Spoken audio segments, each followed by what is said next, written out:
All rise, veuillez vous lever.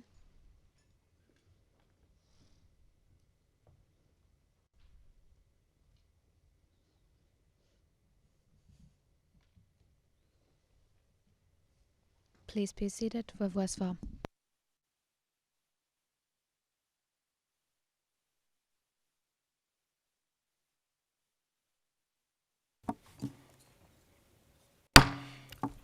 L'audience est reprise. Presiding Judge, the hearing is resumed. Comme prévu, la parole est à la défense. So, as planned, the floor is now the defense's for its closing statements. Ms. Taylor, you have the floor. Thank you very much. Mr. President, Your Honours, in my opening statement in July last year, I started by painting a portrait of Mr. Hassan, who he was before, during, and after the events. But today, rather than using my words, I'll speak with the voices of prosecution witnesses to show why the person behind me, Hassan Abdulaziz, does not belong in this courtroom. P654, a local Songhai notable, described Hassan as a petit sardine, not an Ansar Dine leader. He said that Hassan was timid, peace-loving and friendly. A repairman who was working to restore services in Timbuktu told P654, "It's a good thing you've got a guy like that to facilitate things for us." P150, a prosecution witness, referred to Mr. Hassan as an honest, straightforward man who was beloved by the people. He agreed that Hassan was someone who helped people and who wanted to protect his community. P65, another prosecution witness, described Hassan as a non-extremist, someone who had been pushed by his tribe to join Ansar Dine to protect the local community. And P65 confirmed that that is what Hassan did. He protected the local community, and people talked about how positive Hassan had been to them. P608, a prosecution witness, a local Songhai woman, depicted Hassan as a little fish, someone who was very nice to the local population. P1086, a prosecution witness who was a former MNLA soldier, testified that he heard said that Hassan was amongst the people who remained in Timbuktu to help people, to make people's lives easier in Timbuktu. And he heard said that Hassan had in fact helped a lot of people. You have heard a multitude of concrete examples of Mr. Hassan helping the local population, but what you have not heard is any evidence from the alleged victims of the charged events that Mr. Hassan himself harmed them, that he was responsible for causing harm to them, or that his actions made the situation worse. In the words of P608, "I didn't deem him to be responsible for the acts that brought him here. And more, what is more, I did not identify or hear people speak about something that he did personally."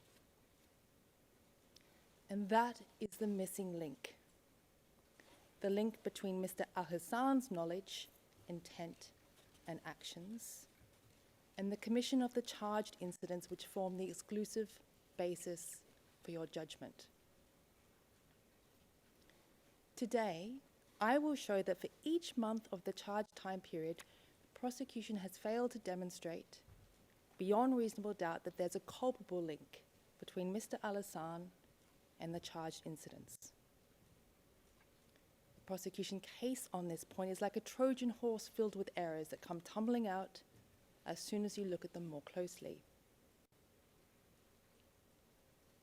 Metro Pardon will address you concerning the absence of any reliable evidential foundation to make such a link, and the broader absence of any nexus to an armed conflict or widespread or systematic attack perpetrated pursuant to an organizational policy. My colleague Maître Beaulieu will address you on the point that the prosecution has failed to demonstrate that Mr. Alassane knew of the charged incidents pertaining to sexual and gender-based violence, or that he played any measurable role in bringing them about. My colleague Maître Youssef will also explain the absence of any culpable link between Mr. Alassane's alleged role in the Islamic police and the judgments and punishments issued by the Islamic Tribunal. Finally, Dr. Gary will explain that through the operation of positive defences, the Chamber cannot enter a conviction in relation to conduct that was mandated by superior orders or carried out while Alassane was under duress or a mistake of fact or law. Your Honours, Article 25.3 of the statute was not designed to penalise small fish who carry out day-to-day routine acts for groups we don't like. Nor should its language be contorted by judicial fiat to achieve such an outcome. It would indeed be a Pyrrhic victory if the court were to collapse under the weight of harmless small fry. It is therefore necessary to give full effect to statutory provisions concerning mens rea and the required actus reus. And I will explain today how the prosecution's case fails to do so. At footnote 15 of the prosecution's response, the prosecution concede that it is necessary to demonstrate a link between Mr. Alassane's contribution to the common purpose and the commission of the charged crimes. And they refer to the Taganda appeals judgment, where the appeals chamber confirmed that the principle of causation requires a causal link between the conduct of the accused and the crime for which he or she is responsible. And that's paragraph 104.1 of the judgment. This causal link means that the contribution must play a measurable, a quantifiable role in bringing about the crime in question. And since the Rome Statute does not penalise the butterfly effect, the prosecution must also prove a sufficient degree of blameworthy contribution. And to be blameworthy, a contribution must be accompanied by knowledge and intent. Knowledge is defined by the statute as awareness that a circumstance exists or a consequence will occur in the ordinary course of events. The emphasis is on will, that its occurrence is virtually certain. Virtually certain means close to 100% chance of the event happening. Not a risk, not a possibility, but a certainty. And awareness must pertain to the specific incidents that have been charged. Article 30, coupled with either Article 25.3c or d, requires a bare minimum that the prosecution must prove that Alassane knew that his actions would have a measurable impact that would help bring about the occurrence of the charged incidents. And as I will show, they have failed to do so. I will start with 7th of May, which is the commencement of the charged time period for this case. At this point in time, Alassane is married. His wife is pregnant. He has a very young son, and his pharmacy in Zoho had shut down because he couldn't get medications to sell. He had come to Timbuktu to try to obtain them, but had been unsuccessful. There had been a drought early in the year, and times were very hard, particularly for the Tuareg community. Hassan was not part of Ansar Dine when it arrived in Timbuktu, and he played no role in the April meetings where Ansar Dine met with local notables to discuss their intended program. And at this juncture, Ansar Dine had already decided to apply Sharia following the Malakite approach and to establish a tribunal, a Hezbollah, and an Islamic police. All of these matters were a fait accompli before Hassan started working with the police. The die had already been cast. The Chamber has heard evidence that when Hassan joined the police, he did so as an interpreter and clerk. You have also heard evidence that at the beginning of the events, the local population were afraid that the different ethnicities would turn on each other. As written by Hobbes, without a central form of governance, life is nasty, brutish, and short. It's the law of the jungle. For this reason, governing and policing play a necessary and important role in protecting and preserving life. And this is what the Islamic police did, and their actions were welcomed by the local population. The prosecution has failed to establish that the actions that Mr. Hassan took in such a capacity at the police had a blameworthy effect on the charged incidents in the case.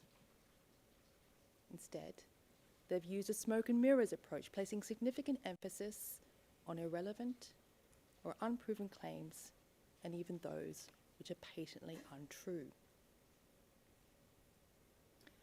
A primary example includes their claim at paragraph 79 of their trial brief, that there was a number attributed to Mr. Hassan on the facade of the BMS, and in their words, from April onwards. And to make this claim, they cite a photo. It's MLI OTP 0012-1914. But the prosecution itself has dated this photo as 31st October 2012. So clearly, this photo does not show that the number was there in April or even May. The prosecution has then tried to use call data records, CDRs, to plug the hole in this gap. But their attempt to do so is like forcing a square-shaped peg through a star-shaped hole. It just doesn't fit the reality. Let's look at these claims in light of the CDRs. Their brief states that there were calls from Hassan to Adam from 30th April through to 25th of June. Now, we do not accept that Hassan was the exclusive user of this phone or this number, but even if attribution was assumed, the claim is completely hollow. On 30th of April, the number attributed to Mr. Hassan was in contact with a range of different individuals, including members of the MNLA and even former members of the Malian army. Notably, there are no contacts with the number attributed to Talha on or before this date, which puts to rest the dubious claims that Hassan, as opposed to his brother, worked for security in April. Now, after these contacts on the 30th of April, there are then no calls in May. The number's not used. So clearly, the number's not on the police sign at this time. Yesterday, the prosecution relied on an October interview in which Mr. Hassan allegedly referred to the early days of the work of the police. Now, yesterday, the prosecution itself conceded that the police was not set up until the very end of April at the earliest. Now, the plain meaning of the phrase first or early days is the first phase of something, that the person is referring to the first phase of the police. So this interview does not prove that Hassan worked for the group or for the police in April. The prosecution's claim, based on P150, that Al-Hassan allegedly played a role in dispersing a demonstration also does not provide a safe foundation to make any conclusions concerning the charges. Crucially, there's no reliable evidence concerning the date and the context of this demonstration. P654 testified that a protest or demonstration occurred a few weeks after the coup d'etat, but this demonstration was directed against the military junta in Bamako, and there were signs saying Senegal dégagé. P65 testified that when he first arrived in Timbuktu, he saw a protest march, and in this march he was told that people were requesting Ansar Dine to stay because they preferred the Ansar Dine to MNLA. Now, whether it's the same demonstration or not, there is no reliable proof that Mr. Al-Hassan participated or attended such a demonstration, or that he did so in his capacity as a member of the Islamic police. There's also no established link between taking steps to protect locals, to avoid violence, and the commission of the charged crimes. Yesterday, the prosecution again tried to convince you that a photo of a document establishes that Mr. Al-Hassan was working at the Islamic police on 7th of May. Now, here is why this argument is completely flawed. First, the document itself is undated. It's a complaint filed by a local against other locals who threw rocks at his pregnant wife. There's nothing in the contents of this undated document to tie it to May. Second, the prosecution's attempt to rely on a notebook does not show that this complaint was registered on or before 7th of May. It actually shows that the complaint was more likely registered later in the year. In the notebook, there is one page dated 7th of May, which lists members of the tribunal. And on the next page, there's an index of all the judgments that are included in the notebook.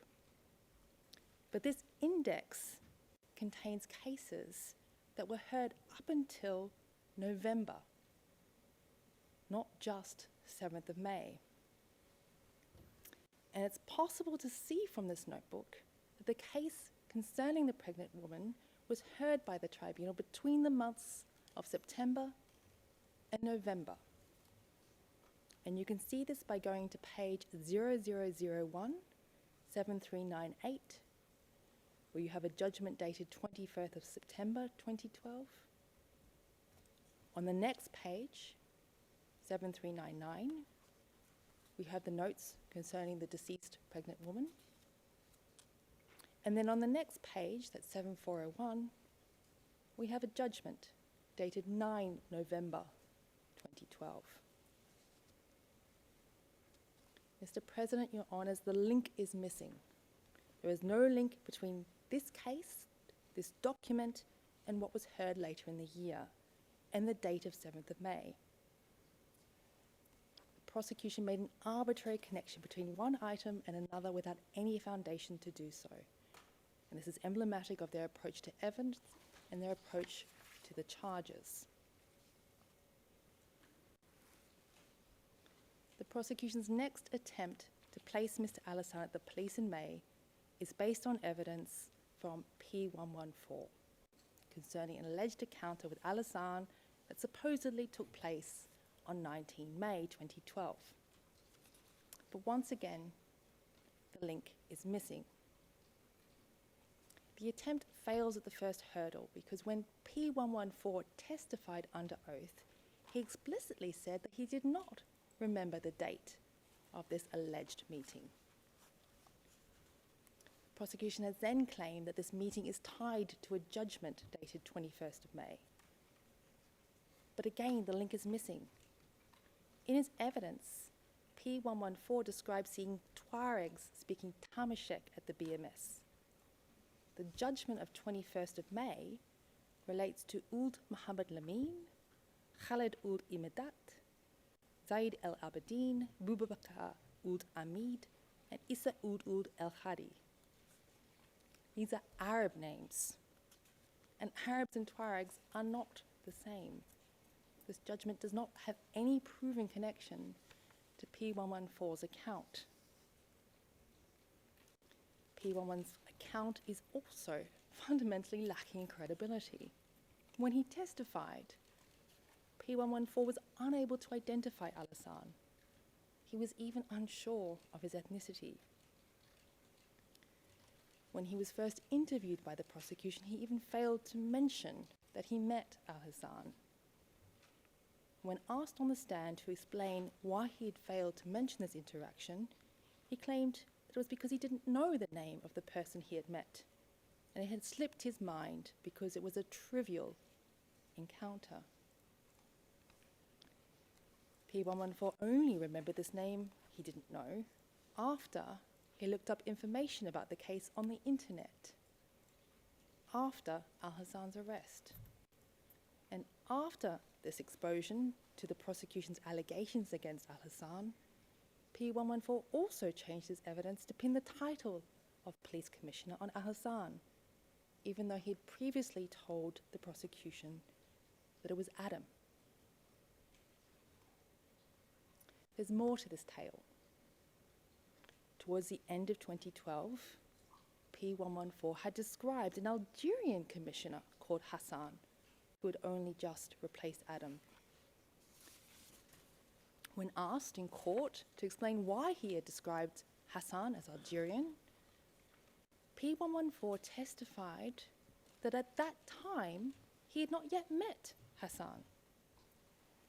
So this means that 7 months after this alleged encounter at the BMS, P114 had still not met Al-Hassan, the defendant in this case. And ultimately, when he testified, P114 conceded that it was indeed possible that the person he had met at the BMS was not the defendant Al-Hassan.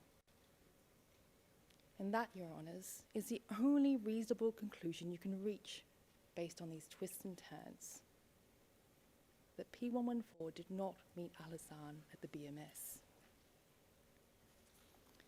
Mr. President, Your Honours, you can use P114's evidence to agree with the defence that pre-trial publicity has contaminated the reliability of evidence concerning Mr. Al-Hassan's role and position, but you cannot rely on his unreliable account for the truth of its contents. I'm turning now to the mosquito net case. Now, this case, dated towards the end of May, concerns disciplinary measures taken against a member of the group, seemingly a security guard, that stole mosquito nets from the hospital. You heard evidence that a member of the Islamic Tribunal was present when this case was investigated. So Mr. Al-Hassan's alleged conduct took place under superior supervision. The related judgment also gave the doctor at the hospital the power to forgive the offender, and there is no proof, no indication that the thief actually received corporal punishment.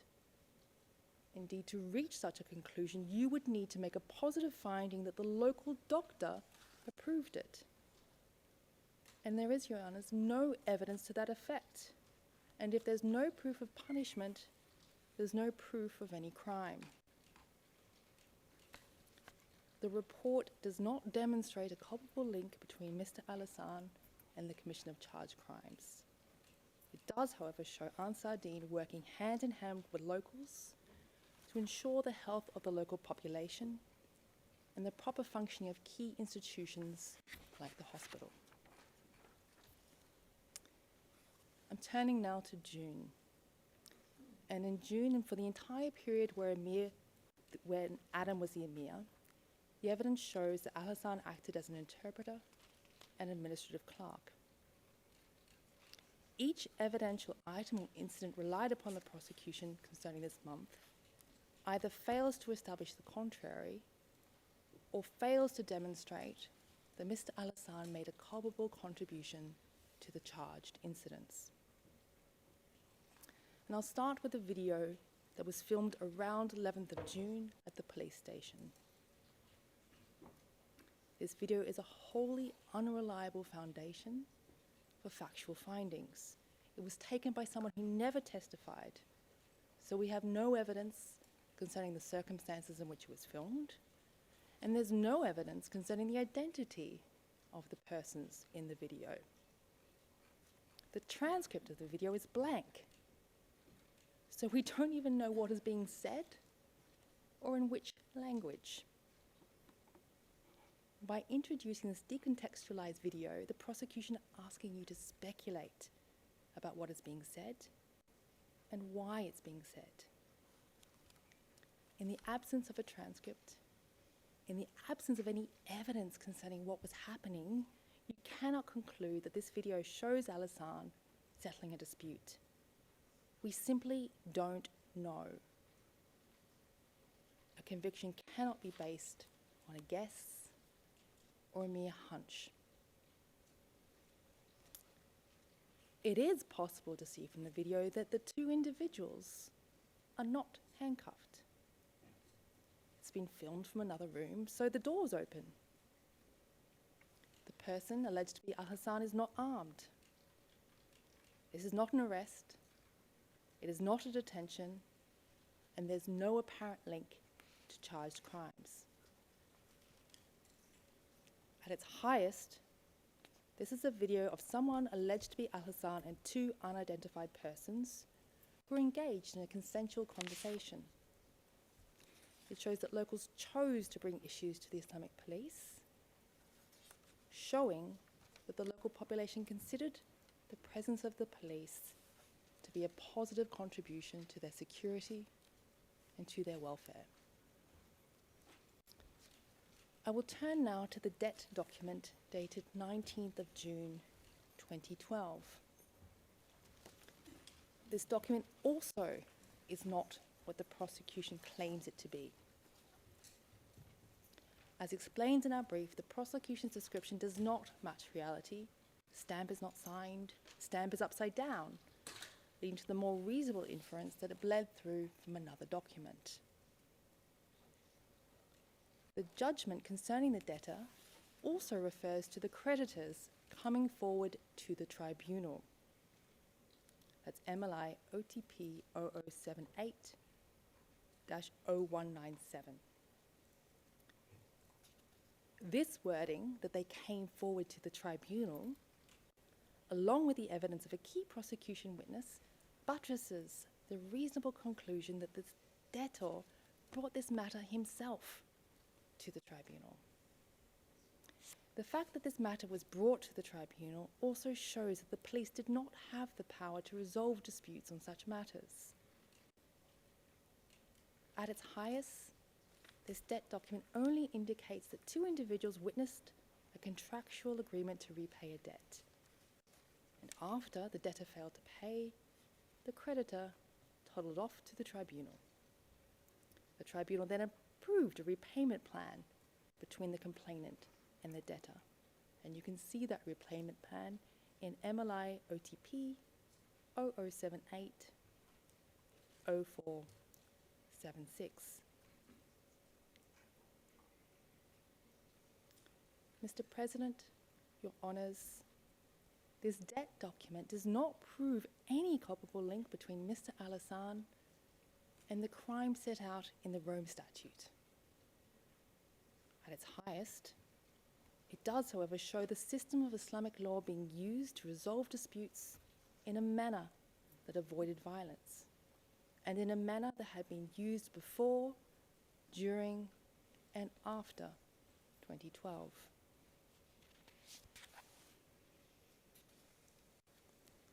I'm turning now to the events of 20th of June, which concerns the flogging of two individuals at Place Saint-Coré. The prosecution has not produced any evidence that Mr. Hassan played a role in the circumstances that led to this event or its execution. There is simply no culpable link between him and the charged event. Now, the confirmed charges have asserted that he played a role in securing the event. But this assertion is not supported by evidence, nor does it satisfy the requirements of Article 25, 3D. The prosecution has relied on 3 videos to support this allegation, but none of them show Al-Hassan playing a security role or making a culpable contribution. The first video is MLI OTP 0018 0285. The person alleged to be Al-Hassan appears in a blink and you could miss it cameo. The video is 15 seconds long. At the 5-second mark, the person who alleged to be Al-Hassan can be seen for less than a second.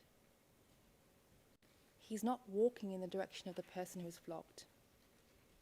He's not facing the local population. He does not have a weapon or any means for ensuring security. His actions are non sequitur. There's no link between them and the actions of the persons committing the flogging. The second video, which ends in 0252, is 18 seconds long. Locals can be sitting down on the ground, and the person alleged to be Mr. Al-Hassan is also sitting in the sand. And that is all we see for 5 seconds. He doesn't walk or talk to anyone. He just sits in the sand. This is not a security pose. It's the pose of an irrelevant bystander, someone whose presence had no measurable impact on the actions that took place. The third video is a French 2 documentary, Sur la haine des islamistes. And you have heard evidence that this documentary was edited to demonize the Islamists. And my colleague Maître Pardon will elaborate on this. But Your Honours, this is a court. It shouldn't rely on fake news. But yesterday, that's what the prosecution tried to feed you. First, they took a screenshot of Al-Hassan with his hand up, and they claimed that he was hiding his face. But if you watch the video at the 2-minute .50 mark, you will see he's not hiding his face. He's actually waving in a friendly manner at a journalist. But of greater concern, they played the soundtrack from the documentary where you hear a French female voice saying, "Arrête, arrête." And they claimed that this is what Al-Hassan heard. The soundtrack, the sounds of this French female voice, these were fabricated and laid over the footage without any consultation with the person who shot the film. And what is worse is that the prosecution knew the soundtrack is flawed. And they know that because we told them time and again in our objections. And you can see this, Your Honours, explained and written in full in filing 1808 at footnote 61. Mr. President, Your Honours, please don't let this fabricated soundtrack cloud your judgment. When you heard the source footage played in court with P150, what you heard was Radwan's voice, a male voice, and he was saying, "It's finished, it's finished." It was transcript 98 at page 54. And when you look at the footage without the fabricated overlay, you will see that the person alleged to be Al-Hassan is simply standing in the background, not interacting with the persons who are conducting the flogging. He's not facing the local population, and again, his presence had no impact on security. At 5.53 of the documentary, the flogging ends. The locals all walk wherever they want. Some towards the Islamists, some in the other direction, and there was no security barricade directing or controlling them. None of these videos show the person alleged to be Hassan making a meaningful contribution to the flogging that took place. The chamber heard evidence that Talha and his security officers were in charge of security that day.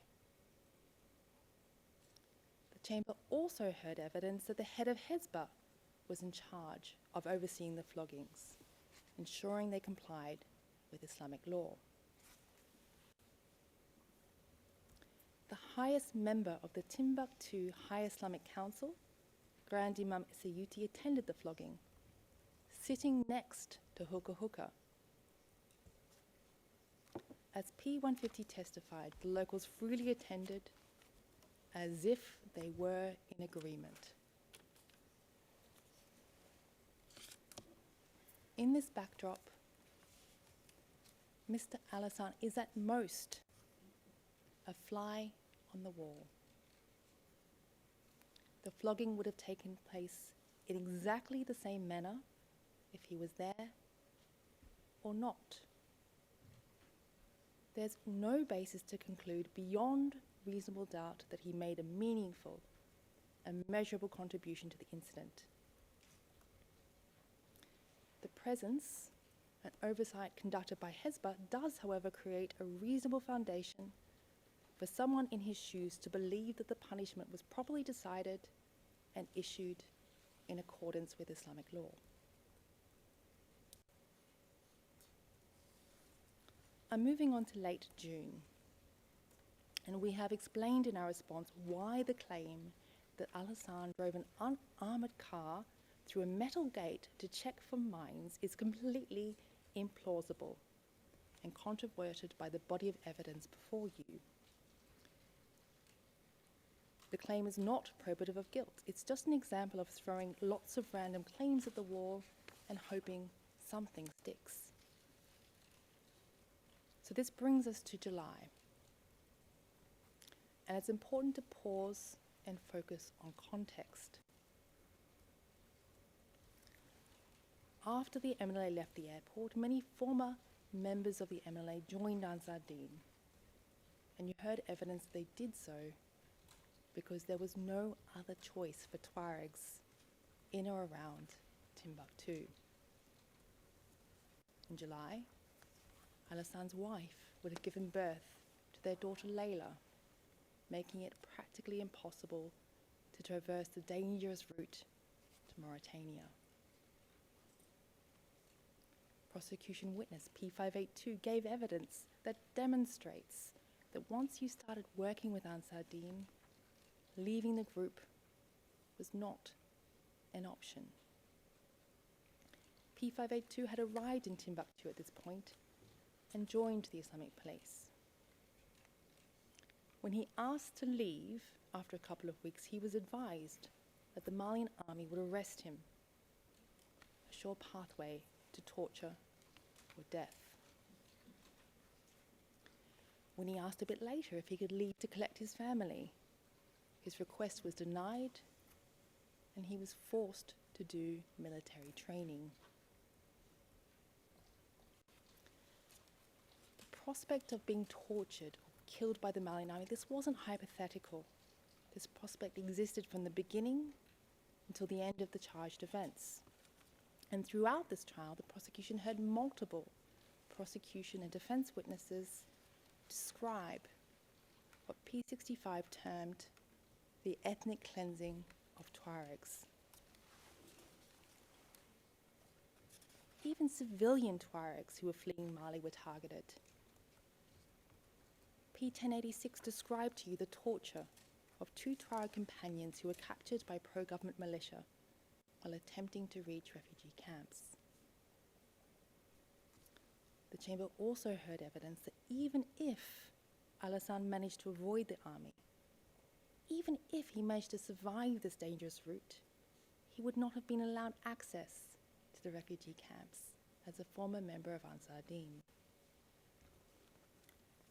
Fleeing Timbuktu with his newborn daughter was not an option at this point in time for Hassan.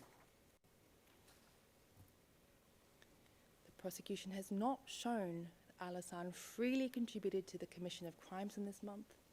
They have also not shown that his alleged involvement in what took place increased the level of harm for the local population.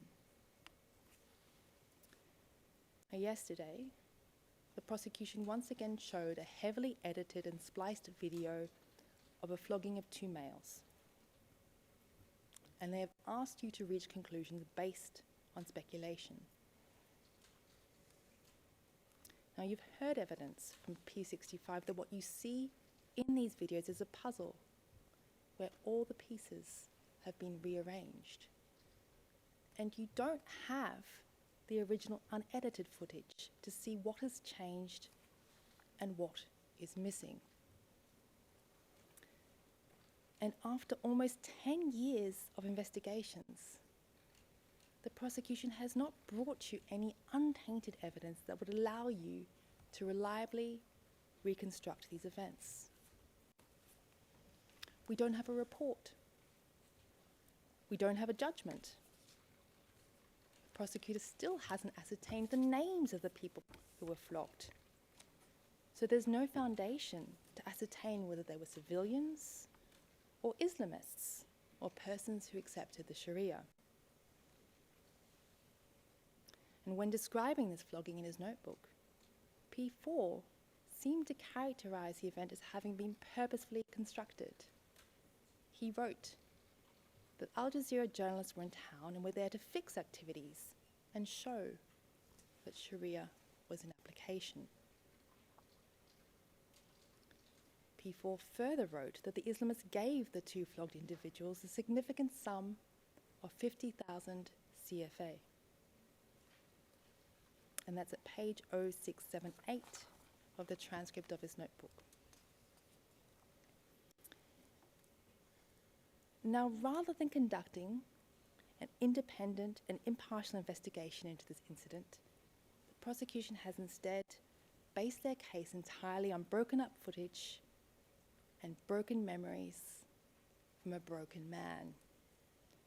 And I am speaking here about their continued reliance on the interviews they conducted with Mr. Al-Hassan while he was held at the Sécurité in Bamako.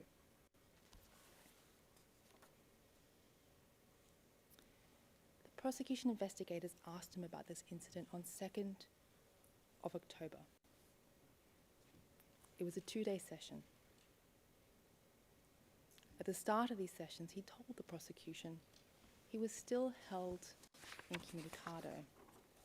He tells them he's still being interrogated by security services from the prison. He tells them he can be tortured at any time. Al-Hassan asks them, given that his psychological state doesn't allow him to function, given that he doesn't have rights, is it lawful to be interviewed like this? The prosecution investigators tell him it is, that the judges knew of the conditions and approved it. So moving forward to the day 2 of this session, 6th of October. It's the 4th session of that day, starting at 2 p.m. And at the end, he is so desperate that he begs the prosecution to intervene, to transfer him to a lawful prison, one under the Ministry of Justice, but they refuse. They tell him he has no right to even ask for such things. This is the interview session that the prosecution relies on. And when they do so, they pick and choose from these tainted transcripts while ignoring pertinent details. Specifically, in this interview, he tells the prosecution that the 2 individuals were convicted and sentenced by the tribunal for public drunkenness, that it was treated by the tribunal as a hudud punishment. There's no evidence that Al-Hassan played a role in the arrest or the proceedings of the tribunal itself. He also tells them that he was designated by the emir of the police, or Abu Dar, to execute the tribunal's order. And as Dr. Gary will elaborate, it was inconceivable for someone in Mr. Alassane position to refuse to execute such an order. And you saw at the scene of the punishment, Abu Dar is present, acting as a deputy for Adama. You heard evidence Abu Jabbar, a close associate of Abu Zaid, was present to enforce the punishment in accordance with the tribunal's order. If Alassane had not been in there, another person would have stepped in and taken his place. The individuals were also punished in a manner that conformed to Sharia, using a technique that was designed to avoid disproportionate pain or suffering. And there is no evidence regarding injuries sustained by the individuals. Given that corporal punishment for alcohol is practiced in several Islamic and non-Islamic jurisdictions, the superior order was not manifestly unlawful for someone from Mr. Alassane's milieu. Turning to the next cog in the prosecution's flawed plan. The prosecution relies on an encounter between P4 and Alassane at the BMS on 11th of July to describe Mr. Alassane as a deputy. The evidence concerning this encounter nonetheless shows that he was still functioning as an interpreter. And when testifying, P4 confirmed that Adam used Alassane as an interpreter, in particular relation to the French and Songhai languages, which is the language that P4 spoke. The core data records also show a pattern of conduct from this day, where you see an individual who is complaining about his car first call Adam. There's a brief contact. And then shortly after, the same individual calls the number attributed to Alassane. So this call pattern is consistent with someone who received, interpreted, or recorded information for the emir with different interlocutors who could not speak the same language. The interaction in question also concerned efforts by the police to identify the owner of the vehicle. And according to P4, once the police realized they'd made a mistake, the car was returned to the rightful owner with an apology and an offer to repair damage. The encounter thus shows that Alassane's day-to-day activities were directed towards assisting the local population. His presence, as someone who facilitated dialogue between members of the group and locals, made a positive contribution to civilian welfare. The prosecution have also attempted to boost Mr. Alassane's alleged seniority by claiming that the Emir of Timbuktu, Abu Zaid himself, was seen leaving Alassane's office at this time. First, this isn't what P4 actually wrote or said.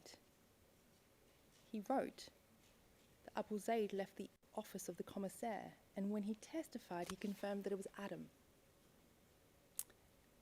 Second, we don't know why Abu Zaid was there or what he was doing. He could have been paying a parking fine for all we know. The claim demonstrates nothing. I'm turning now to Mr. Alassane's alleged presence at a public punishment on 14th of July. The event concerned a member of the group punished for theft. It's not a charged incident. It doesn't concern crimes committed against civilians or the local population. His alleged presence does, however, provide a platform for you to make findings that he was acting under duress. You will also see from the video that he's in this scene an irrelevant little fish, someone following orders, not a decision maker. And you've heard evidence that this member of the group was convicted by the Islamic Tribunal. You've also heard evidence that the head of Hezbollah was present to oversee the correct application of Sharia. And in this blurry video, the person alleged to be Hassan is again standing in the background. He's not participating in the punishment, he's not supervising it, he's not ordering it. He's unarmed, and he can be seen clutching his boo-boo as if he were afraid. And it's reasonable to infer he was afraid. P582 gave evidence that when members of the group were punished, the police were made to watch, to give the police a lesson. This video doesn't show that Hassan had the power or the position to make culpable contributions, but it does, however, show that he knew he would be punished severely if he failed to follow superior orders. I'm moving now to the report of 16th of July, and this refers to an individual who was found in the act of selling contraband. Now, after 8 years of investigation, 3 years of trial, this is what the prosecution has not established.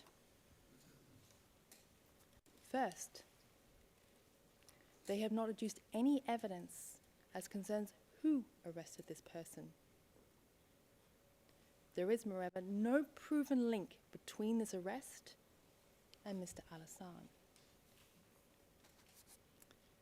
Second, apart from the tainted interviews with Hassan, the prosecution has not adduced any evidence as concerns who conducted the interrogations of this individual. The report itself does not state that the individuals were arrested, interrogated, or tortured by members of the Islamic police. There's also no indication that the report was written at the same time of the interrogation, and indeed, given its short, summary nature and the fact it doesn't contain any quotes or details, the reasonable inference is that it was prepared afterwards and not in tandem with the interrogation. There is, moreover, no factual allegation or description of what was done to the person when he was interrogated. This makes it impossible for you to conclude whether the way he was interrogated actually fulfills the criteria for torture. There is simply insufficient detail to make reliable findings of fact concerning the link between this interrogation and Mr. Hassan's personal responsibility. This missing link also can't be found in Mr. Hassan's statements. And he was questioned about this report when he was clearly exhibiting signs of psychological distress and impairment. His evidence also does not show any blameworthy participation on his part. The prosecution investigators questioned Mr. Hassan about this report on 8th of December and 16th of January, and I'll deal with each interview in turn, starting with 8th of December. At this point in time, Your Honours, Mr. Hassan had been incommunicado for 8 months. He was in cell 6, a cell shared with around 20 people. The chamber has heard evidence. The floors, tiles in the cell were about 1/3 of a metre, and each person had about a tile and a half for space. Desperate, the detainees staged a protest, tapping on their doors to ask for better conditions, and the guards responded brutally. The chamber heard evidence that each detainee was taken out, including Hassan. Hassan was then forced to lie on his stomach while the guards beat him with whips and sticks. A witness saw blue bruises on Hassan's body afterwards, particularly on his buttocks. The already meagre food rations were then reduced to a third for 3 days, and the guards refused to empty the toilet pots for 3 days. Imagine this beaten, bruised man crammed into a space that was about the size of an A3 piece of paper. This size, starving, overwhelmed with the stench of urine and feces. These were Hassan's experiences and conditions in the lead up to his December interview with the prosecution. And when Mr. Hassan's lawyer raised what happened to him with the prosecution, they claimed it wasn't relevant. So Hassan's lawyer gave him a paracetamol, and the interviews continued. The investigator gave Hassan the 16th of July report and asked him to read it, questioning him repeatedly, trying to pin him down. During the interview, Hassan tells the investigator he doesn't know how the suspect was interrogated. He tells them that the interrogation did not take place in the police station, and he doesn't know where it took place. He also expresses his belief that the suspect was only condemned to 2 months in prison and then released. That is, that he was never flogged. The prosecution then interrogated him again on 16th of January. The interview starts. Hassan says, "I have a small ask, petty demand." He tells the prosecution he's fallen ill. He's suffering from psychological exhaustion, described by the interpreter as depression. He has enormous pain in his head. He has fever and pain in his teeth. He's received no medication. And at this point, he's still incommunicado. He's still in cell 6, where he was a human sardine in a tin. There are clear indicia that he was not physically or psychologically fit to be questioned. But the two investigators, who have no medical background, took no steps to test his competence or cure his ailments. Instead, they promise him, after they finish the interview, they will speak to the Malian prosecutor, and they offer to take pauses in the meantime. Faced with this promise of help, a quasi-lifeline dangled in his face, Hassan agrees to continue the interview. Let's look at what he said. He states that this type of interrogation was not within his functions. It was only something he'd heard about. Therefore, it wasn't something he had seen or been present for. When the prosecution asks follow-up questions, he repeatedly states he does not know how such interrogations unfolded. He also tells the prosecution that such interrogation could only be ordered by the Islamic Tribunal. And Mr. President, Your Honours, this is consistent with a prosecution witness who testified that if such an interrogation took place, it would have been authorised by the tribunal in accordance with Sharia principles.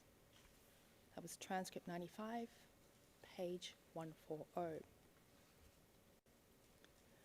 Hassan also tells the prosecution that if someone had been tortured or threatened with torture and they didn't confess, then based on his understanding, the tribunal would free them. Now, this is what the chamber can reasonably conclude from what Hassan said. First, Hassan was not present and did not participate in interrogations involving torture. Second, it was his reasonable understanding that a person who had been tortured without confessing would be released by the tribunal. That is, at the time that the report was written, Hassan had no knowledge or awareness that the person would be subjected to future treatment amounting to a crime. Third, Hassan believed that after 2 weeks in detention, the person was released. This shows that Hassan had no knowledge and no involvement in the alleged flogging of this person, which has not been proven to have taken place. Now, this is what the Chamber cannot conclude on the basis of what Hassan said to the investigators. Even if you disbelieve Hassan's account that he was not involved in the interrogation, you have not received any evidence from any witness with personal knowledge of this interrogation. You either have Hassan's account or you have nothing. And you can't go from disbelief of one proposition to belief of a different, evidentially unsubstantiated proposition. That's not how the burden of proof works. I would like to refer the Chamber to the legal authority set out at footnote 245 of our confirmation submissions. That's filing number 394. I refer in particular to the ICTY no below appeals judgment at paragraph 47. Ultimately, the police had no power not to write a report. After all, this was a case concerning a serious Hadoop offence. The report would have been written and transmitted to the tribunal whether Mr. Hassan was there or not. The fact that the report expressly recorded mistreatment of the suspect did, however, make it more likely the suspect would receive lenience. It made it more likely that he would be released. So if anything, Hassan's alleged involvement in relation to actions that occurred independently of him diminished rather than increased the harm experienced by the suspect. Moving on to August. The prosecution closing brief simply claims for the month of August that Hassan continued his activities, and they refer to one theft report he allegedly signed. This report concerns the arrest of an individual who was deliberately sabotaging the electricity and water supply in Kabara, that is, around the airport. The individuals were causing severe harm to the local population. There's no indication who they were or who arrested them. The report describes the theft as relating to public property. The HUD penalty does not apply to such acts. There's no evidence concerning the judgment that was issued. Mr. Hassan's alleged act in drafting or signing this report is not probative of intentional involvement or contribution to the commission of charged crimes. In later sections of their brief, the prosecution also relies on a police report, or what they describe as a police report, concerning Halima Samek, and it's dated 28th of August. There is, Your Honour, no evidence that this document is in fact a police report. And when you draft your judgment, it's important to look at the original language version, because you will see that on this document there's no stamp and no signature on the document. When shown this document and asked about the handwriting, P150 stated that he did not recognise it. It's transcript 98, page 21. The related judgment also does not mention the police. To the contrary, it states that the case was brought by Abdallah Kaab to the tribunal. And this, Your Honours, is consistent with evidence that locals could bring complaints directly to the tribunal. And Metro Yusuf will address this as well. So there's no link between this incident and the police. There's absolutely no link with Mr. Hassan. There is, therefore, no basis for a conviction.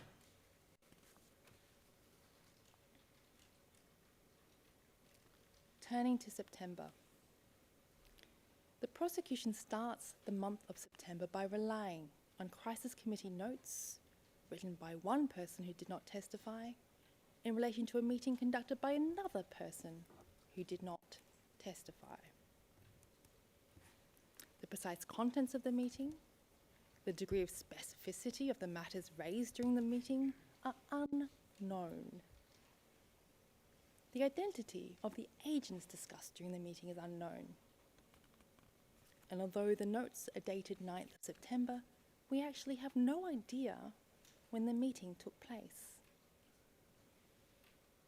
This remote, second-hand hearsay does not form a reliable basis to reach findings of fact concerning Hassan's knowledge or his alleged contribution to charged acts of mistreatment.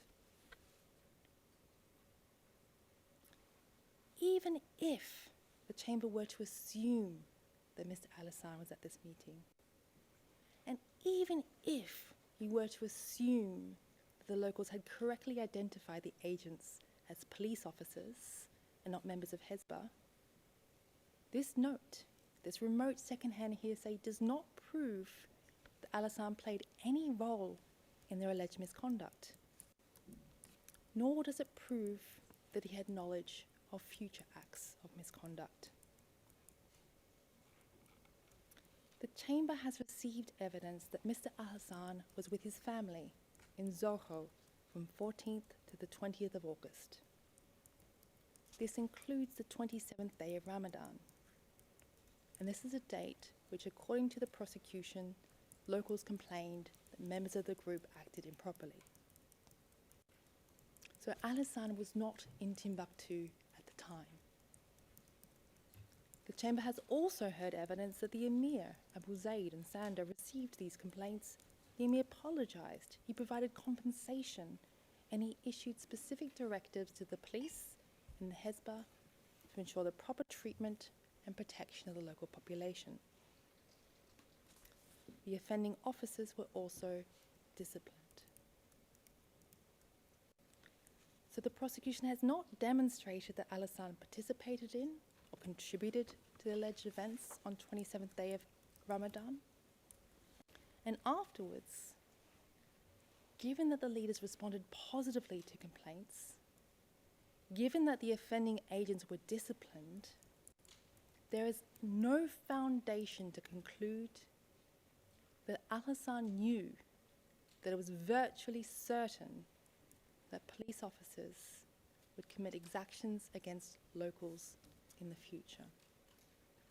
And there is, Mr. President, Your Honours, no evidence that members of the Islamic police, as compared to Hezbollah, did commit abuses after this point.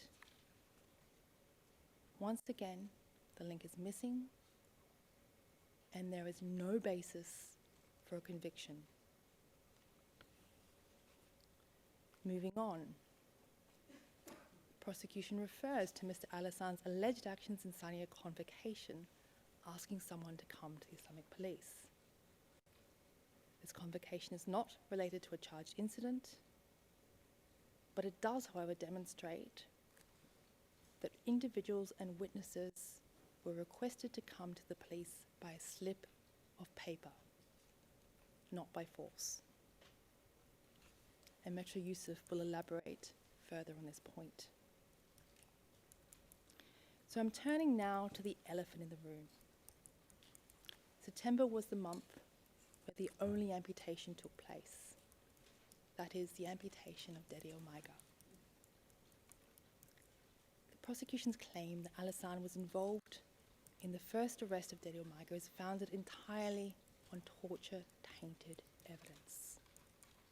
Their characterization of this torture-tainted evidence is wrong, and there is, moreover, no culpable link between this first arrest and the ultimate outcome. So let's look at these torture-tainted interviews. Mr. Hassan was questioned about this incident on 11th of September 2017. At this point, he'd been held incommunicado for 4.5 months.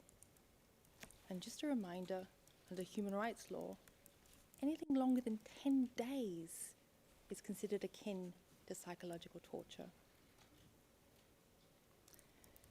When he met the prosecution on 6th of September, they asked him how he was, and he told them his situation had not changed. He had no rights. He had no right to contact his family, to receive information from the outside world, even to see the sun. None of those rights existed for him.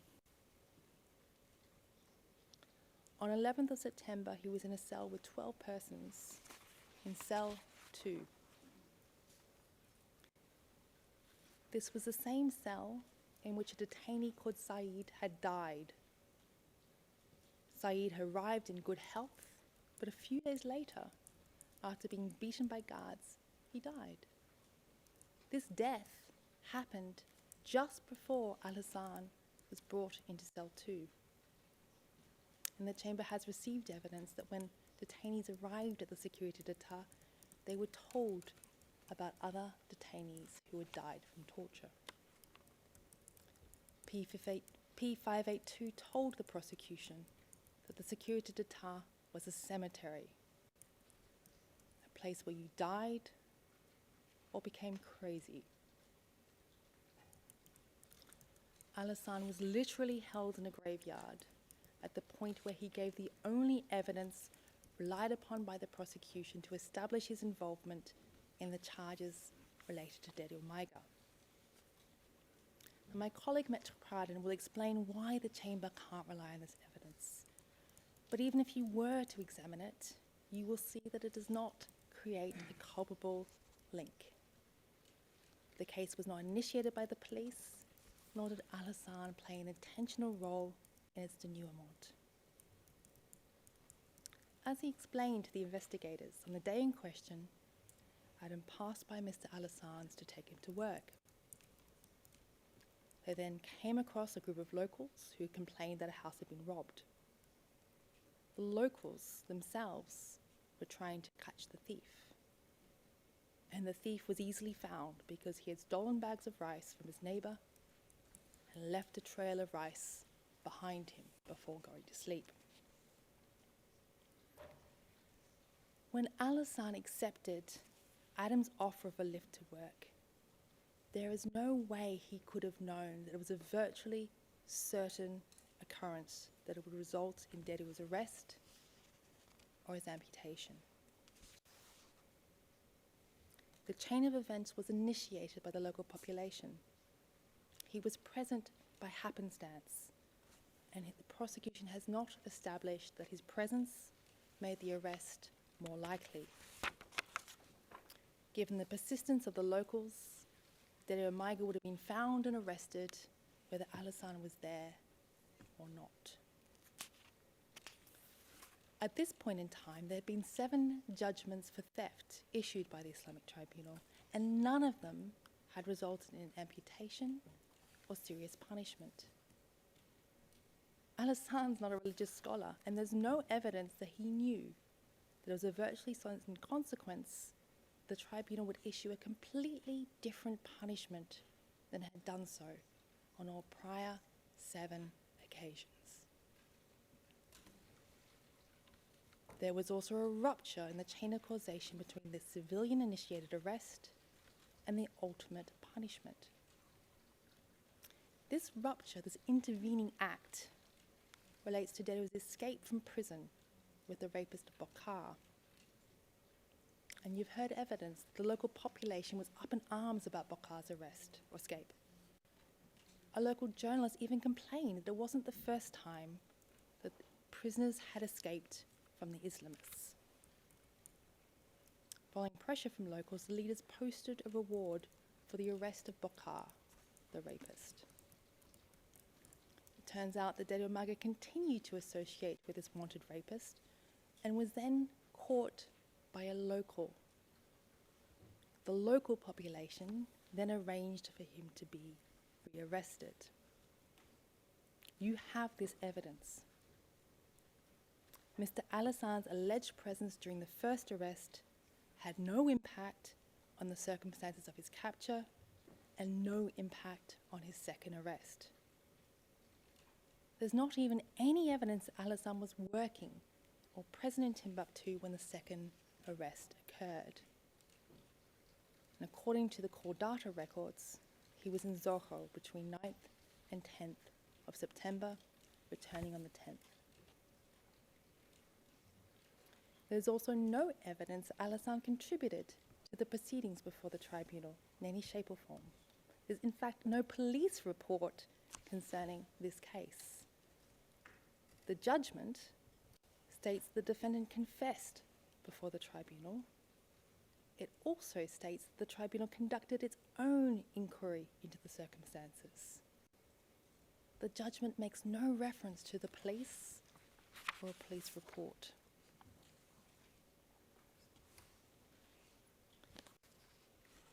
The subsequent punishment also has no proven link to Mr. Al-Hassan. He was not present, and the prosecution has not proved that he played any role in its organisation or execution.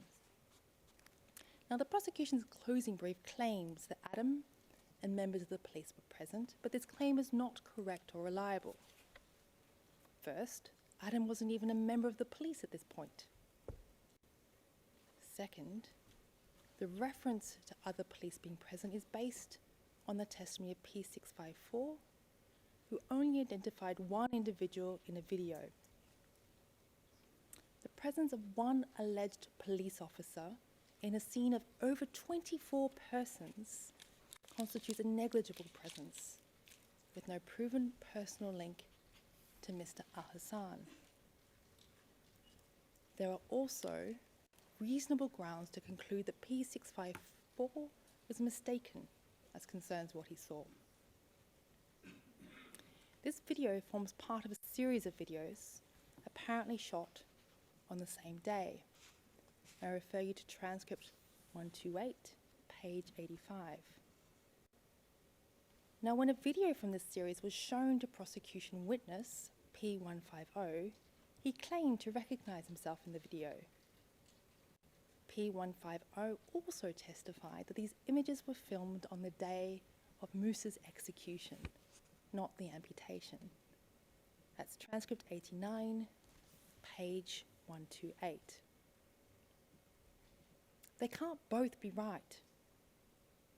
Either P150 provided incorrect testimony when he claimed to be absent on the day of the amputation, or these scenes relate to a completely different, uncharged event.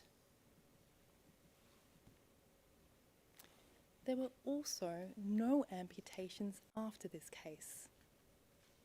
Locals, as Ms. Maître Youssef will explain, continued to bring theft cases to the police, and the police in turn were obliged to transmit them to the tribunal. But as we set out at paragraph 79 of our response, each subsequent police report set out grounds that allowed the tribunal to avoid opposing the amputation. And P582 explained to the prosecution this was not incidental. The police did not support this form of punishment and tried to frame information in a way that meant that the criteria for imposing an amputation were not met.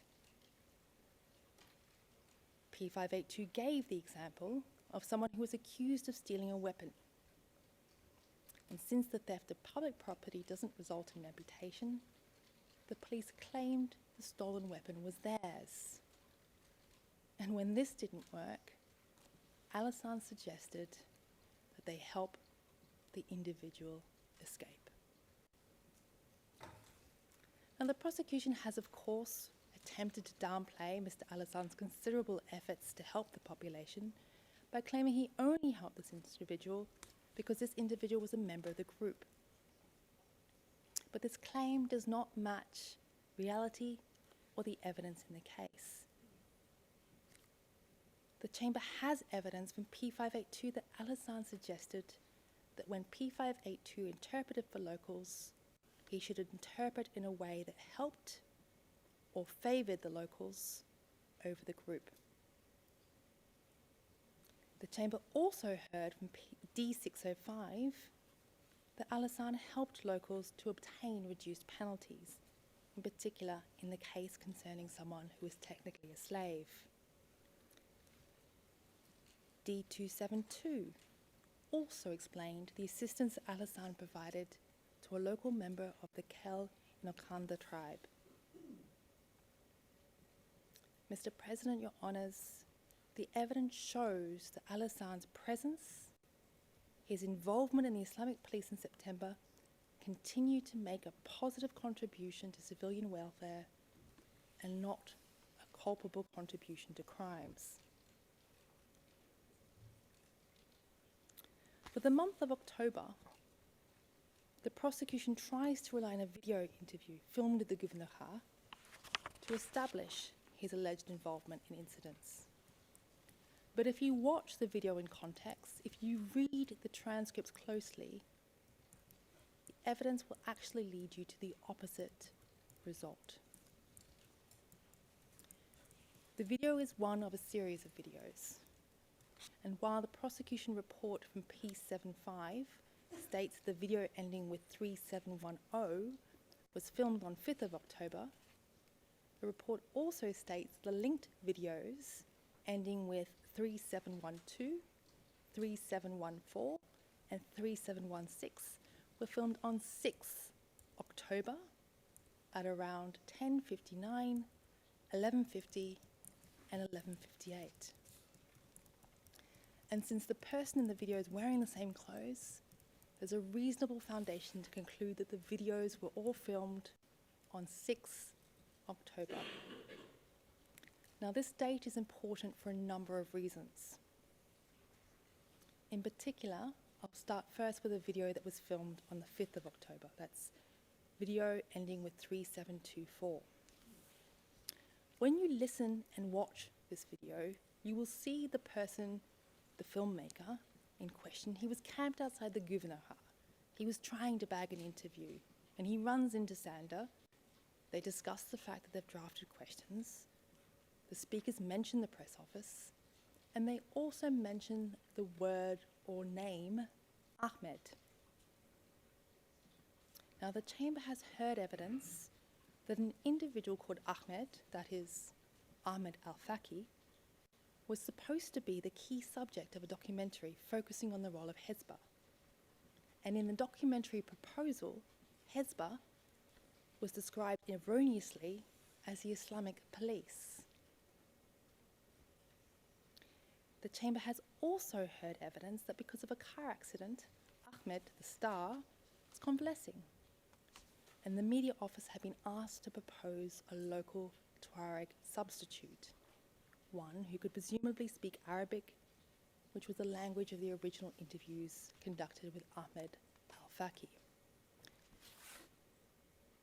And then, hey voila, the person identified as Al-Hassan is trotted out to speak about issues that would normally be dealt with by the convalescing star, Ahmed. Turning to the videos themselves, let's look at the video ending with 3710. It's filmed in an office, and there's a desk with 2 chairs in front of the computer. 2 chairs, not 1 chair. So it's 2, one for the emir and one for the interpreter who assists him.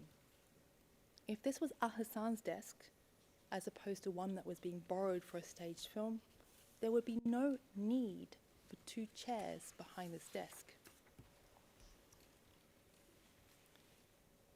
In this call, in this video, you hear the person receiving a call in Tamashek. And this was confirmed by P150 at transcript 94, page 7. But unfortunately, when the prosecutor prepared their transcripts, they left out these Tamashek components. But these components are elucidated in the linked video, ending with 3712. And specifically, you can hear that after receiving this call in Tamashek from locals in the first video, the person identified as Al-Hassan calls Khaled in Arabic, and he tells them what he has heard. That is, that locals have caught a thief in Bur and want to hand him over. So in these videos, he is relaying information he received from one language into another language. He's acting as the human equivalent of Google Translate. He then asks Khaled to come to the office, saying that it was important for Khaled to return immediately. He's then asked about the type of cases they're dealing with at this point, and he says, mostly social cases, mostly, for the most part. Disputes between neighbours and such. The type of disputes that were brought to them by the locals themselves. Critically, he states the police does not have the power to make decisions on such matters. He states that they were obliged to send them to the tribunal. And in the linked video, 3710, he further states that the group worked hand in hand with the local imams and local religious scholars, that there was a perfect cooperation between them. This view concerning the constructive synergy between Ansar Deen and local imams was shared by key notables. I refer to transcript 107, page 79, and also paragraph 113 of P114's first statement, where he gave evidence that according to the ulama of Timbuktu, they considered Abdallah al-Chinguetti to be preaching in a non-violent, moderate manner. Your Honours, if you choose to rely on these videos, even though the person who filmed them did not testify, even though you don't have the full context, these are the reasonable conclusions you can draw. 1, theft cases were brought to the police by locals.